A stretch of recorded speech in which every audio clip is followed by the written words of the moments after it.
दक्षिण में लिखी गई राम कथाओं में महर्षि कम्मन की राम कथा है इरावतारम, इराम अवतारम। उसमें एक बहुत अद्भुत प्रसंग है जो वाल्मीकि रामायण तुलसी रामायण में नहीं है। जब राम ने लंका विजय के लिए रामेश्वरम में शिवलिंग की स्थापना की, आपको पता होगी 12 ज्योतिर्लिंगों में है, वही रामेश्वरम जहां हमारी भारतीय वैज्ञानिक चेतना का बड़ा ऋषि एपीजे अब्दुल कलाम कब्र में आराम फरमा रहा है, वही रामेश्वरम।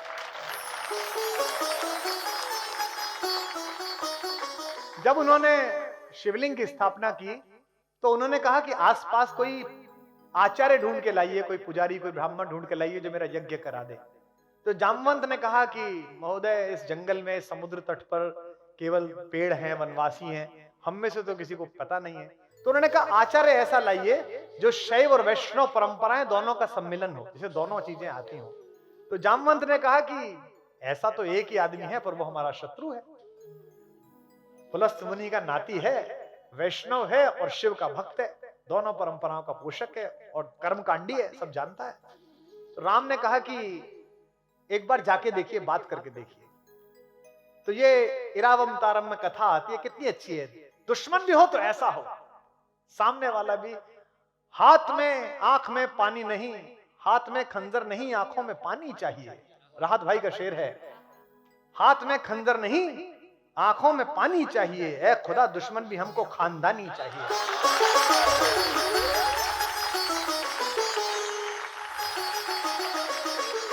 तो रावण जैसा आचार्य, जामवंत जब लंका पहुंचे राम के कहने पर, महर्षि कम्मल लिखते हैं कि यह बात रावण को पता चली कि जामवंत आए हैं।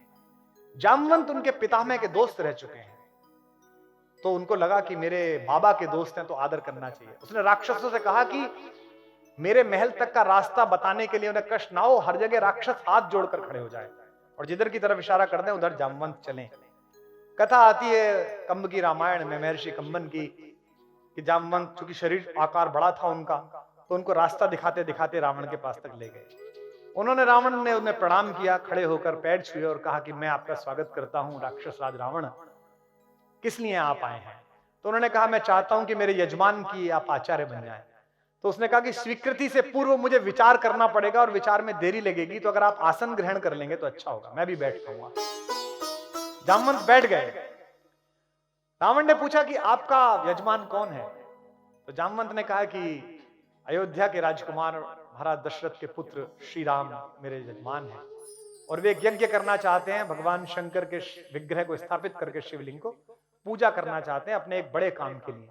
तो रावण ने पूछा क्या ये बड़ा काम लंका विजय तो नहीं है?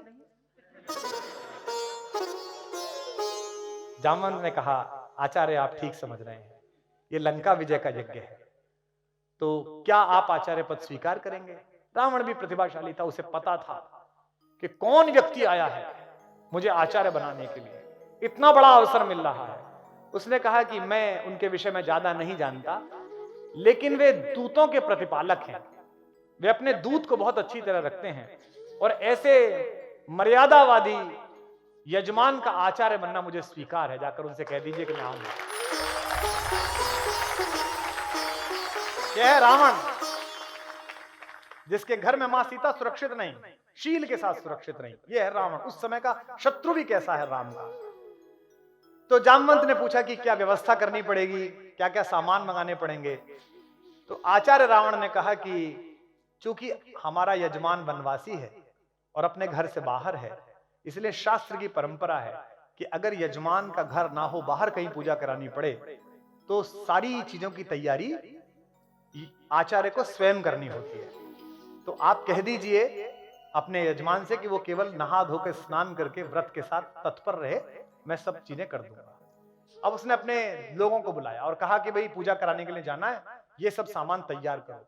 इसके बाद रावण एक रथ लेकर मां सीता के पास गया और सीता से उसने कहा कि समुद्र पार तुम्हारे पति और मेरे यजमान राम ने लंका विजय के लिए एक यज्ञ आयोजित किया है और मुझे उस यज्ञ के आचार्य के रूप में बुलाया है।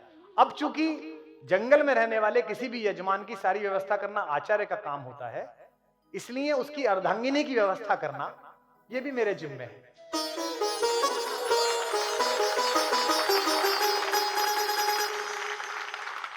तो ये रथ खड़ा हुआ है, ये पुष्पक विमान है, तुम इसमें बैठ जाओ, लेकिन तुम ध्यान रखना वहां भी तुम मेरी ही सुरक्षा में हो, मेरी ही कैद में हो।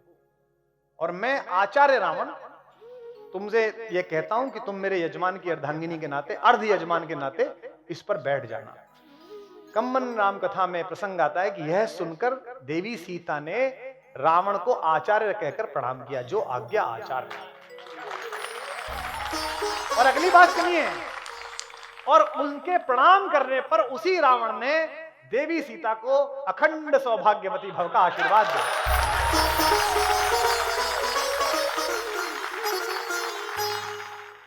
तो जब रावण पहुंचा राम के पास आचार्य बनकर, आचार्य रावण जब पहुंचे तो दोनों भाइयों ने उठकर आचार्य को प्रणाम किया और कहा कि आचार्य, मैं आपका यजमान राम आपको प्रणाम करता हूं। मैं लंका विजय के लिए एक यज्ञ कर रहा हूं। मैं चाहता हूं कि यहाँ के शिव का विग्रह स्थापित हो, ताकि देवादिदेव महादेव मुझे आशीर्वाद दें कि मैं लंका पे विजय प्राप्त कर सकूं। ये लंकेश से कह रहे हैं रावण, लेकिन आचार्य रावण से कह रहे हैं।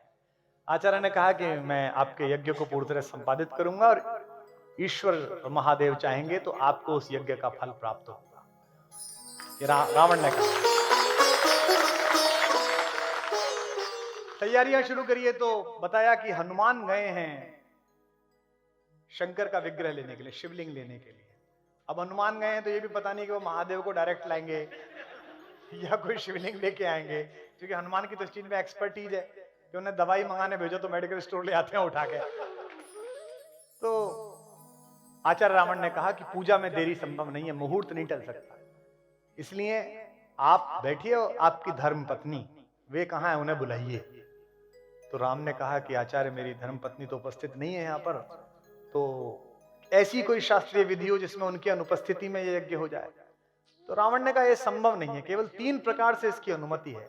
एक, या तो आप विधुर हो, आपकी पत्नी नहीं हो, दूसरे आप अविवाहित हो, आपका विवाह नहीं हुआ हो, और तीसरे आपकी पत्नी ने आपको त्याग दिया हो। क्या तीनों स्थितियां हैं? तो राम ने कहा तीनों स्थितियां तो नहीं है। अब राम ये कैसे कहें कि आप ही हैं उसके कारण, क्योंकि वे तो आचार्य हैं। तो जामवंत ने कहा कि आचार्य फिर इसकी क्या व्यवस्था है? तो उन्होंने कहा कि जब कोई यजमान जंगल में हो और उसके पास यज्ञ को पूरा करने के समस्त साधन ना हो, तो आचार्य की जिम्मेदारी होती है कि वो यज्ञ के साधन उपस्थित कराए। तो आप विभीषण को और अन्य अपने मित्रों को भेज दीजिए, मेरे यान में अर्ध यजमान सीता बैठी हुई है, उन्हें बुला लाइए यहाँ। ये इरारामावतारम में जो कम्मन की लाल रखी उसमें प्रसंग है। उसके बाद पूजन हुआ, विधिवत पूजन हुआ। मां सीता ने अपने हाथ से ही वो शिवलिंग स्थापित किया, जो आज भी वहां लंकेश्वर का शिवलिंग वहां पर मौजूद है, जिसके बारे में कहते हैं कि जब रामेश्वरम में कहते हैं कि जब हनुमान अपना शिवलिंग उठा लाए एक, और हनुमान ने कहा इसे हटाओ मैं भी लगाऊंगा, तो राम ने कहा कि जो लगाए लगने दो। जब हनुमान नहीं माने, कहा महाराज मैं तो लेके आया हूं। तो राम समझ गए कि इन्हें थोड़ा सा अपने बल पर अहंकार आ रहा है, तो राम ने कहा इसे हटा लो। और सुनते हैं कि पूरा हनुमान ने जोर लगाया, वो शिवलिंग नहीं हटा। इसलिए राम ने फिर वरदान दिया कि तुम्हारा शिवलिंग भी यहाँ उपस्थित रहेगा। रामेश्वरम में उनके द्वारा स्थापित भी एक शिवलिंग है जो हनुमानेश्वर के नाम से जाना जाता है, कि हनुमान के द्वारा स्थापित शिवलिंग। यज्ञ संपन्न हुआ और दोनों यजमानों ने, राम और सीता ने आचार्य रावण को प्रणाम किया। तो राम ने पूछा कि आचार्य आपकी दक्षिणा? तो आचार्य ने कहा कि आप वनवासी हैं, मैं जानता हूं कि आपके पास कोई दक्षिणा नहीं है और आप मुझे दक्षिणा नहीं दे सकते, और स्वर्णमयी लंका के राजा आचार्य को आप क्या दक्षिणा देंगे, इसलिए मेरी दक्षिणा आप पर रही। राम संकोच में पड़ गए। राम ने कहा कि दक्षिणा रही तो आप बता दीजिए ताकि मैं विधिवत तैयारी रखूं, कभी मैं देने योग्य बन पाऊं आपको। तो क्या रावण ने दक्षिणा मांगी? राम ने कहा आचार्य होने के नाते मैं आपसे दक्षिणा मांगता हूं कि जब मेरा अंतिम समय आए तो यजमान मेरे सामने उपस्थित रहे, मैं आपसे दक्षिणा मांगता हूं।